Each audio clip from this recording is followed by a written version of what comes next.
आज हम लोग कला उत्सव कार्यक्रम जो बांका में होने वाला है उस उपलक्ष्य में उसके पूर्व तैयारी को अपने विद्यालय में प्रदर्शित कर रहे हैं। आज सुरक्षित शनिवार भी है, इस अवसर पर भी हम लोग एकत्रित हुए हैं।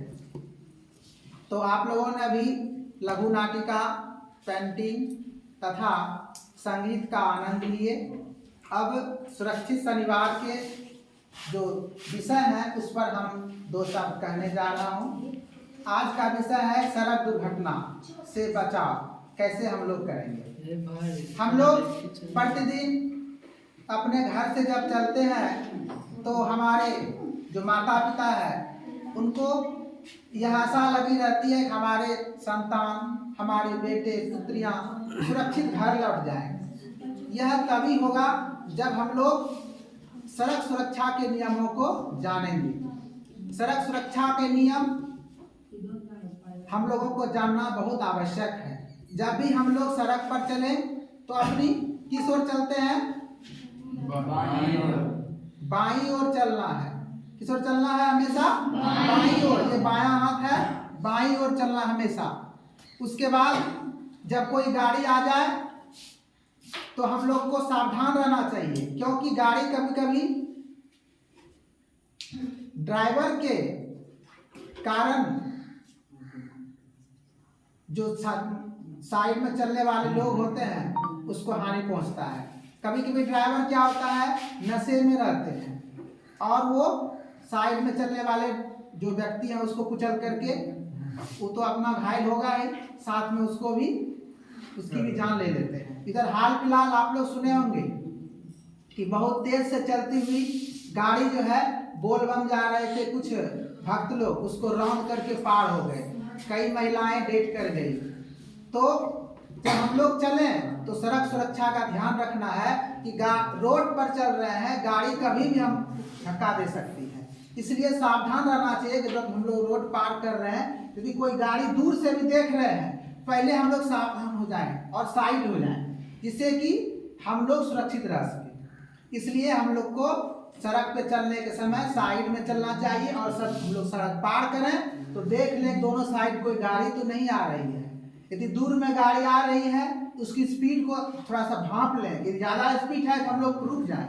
2 मिनट का समय है, 2 मिनट में आपकी जान जा भी सकती है, इसलिए 2 मिनट आप प्रतीक्षा कर लेते हैं, आपका जीवन सुखमय रहेगा, सदा खुशहाल रहेंगे और आगे का जीवन आनंदमय होगा।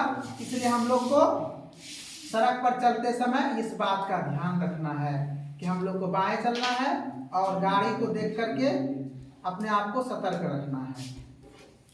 अब कुछ जो छात्राएं हैं अपने घर में काम नहीं करती है, मम्मी पापा का हेल्प नहीं करती है, उसके संबंध में एक छोटी सी कहानी सुनाता हूँ।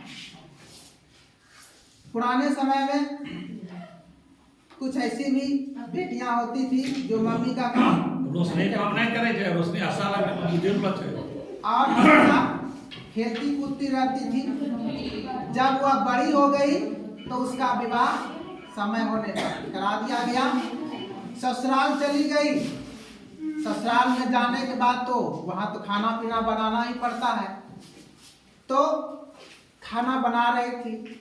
खाना बनाने के समय में दाल छौंकने का समय आया तो दाल छौंकने के लिए कलछुल को गर्म किया।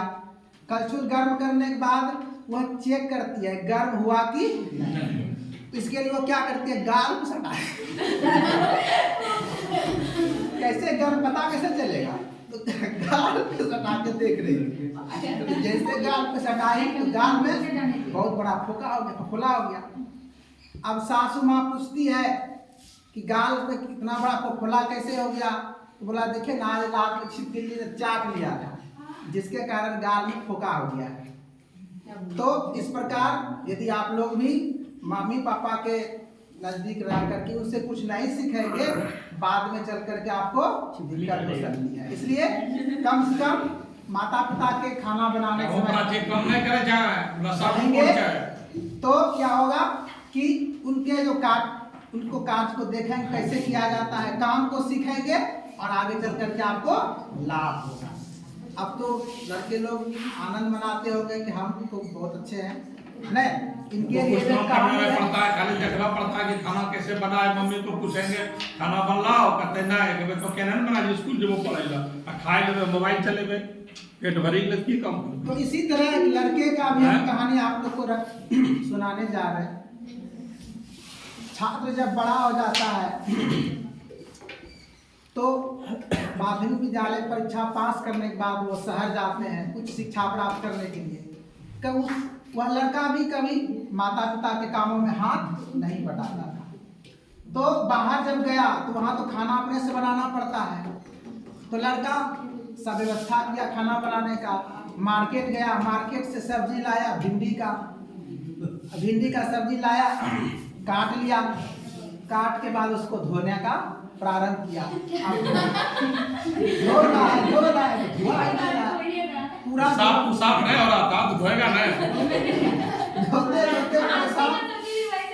तो काट देगा अंत तो में कहते हैं भिंडी सब्जी का, काट भिंडी को सब्जी कभी धोया है? धोते देखा मम्मी को? काटते देखा है? कच्चा खाया है? कच्चा भी नहीं खाया है? धोते धोते परेशान, अंत में उन्होंने फिर धो ही लिया। धोने के बाद जब उसको कंती में जो है छान, जो हम कढ़ाई बोलते हैं, तेल प्याज डाला, सब कुछ डाला, उसमें भिंडी भी डाल दिया। अब उसको चला रहा है, चलाते चलाते परेशान हुआ, सीझ ही नहीं रहा था, पूरा एकदम जो कढ़ाई था पूरा सट गया कढ़ाई में। अंत में क्या किया, जब वो भिंडी को फेंक दिया तब क्या करेगा? मैं बना तो खाने लायक नहीं बनेगा, क्या करेगा उसको? जब देखा नहीं सीख रहा है तो बाहर जाके फेंक दिया उसको। तो इस तरह हम लोग को पैसा भी गया, मेहनत भी गया, समय भी गया, उसके बावजूद खाना भी नहीं मिला, बुड़बक का पहचान भी हुआ। इसको कहते हैं बुड़बक नंबर 6। गहूं बेटी खाए जो नंबर 6। अब अपने घर परिवार में माता पिता का जो भी थोड़ा मोड़ा काम है उसमें हेल्प करना चाहिए। हेल्प करने से हम लोग काम को बुड़बक सीखते हैं। नंबर 6, गहूं बेटी खाए जो, मतलब उम्र नहीं खाना जो खाए 6 के, और आगे चल कर के हम लोग को हेल्प मिलता है। तो इन्हीं शब्दों के साथ आप लोग इस कार्यक्रम में भाग लिए, बहुत बहुत इसके लिए आप लोग का हम आभार प्रकट करते हैं। आप लोग बाका जा करके भी अपना परचम लहराएं। इसी शुभकामनाओं के साथ आज का कार्यक्रम यहीं पे संपन्न किया जा रहा है। जय हिंद, जय भारत।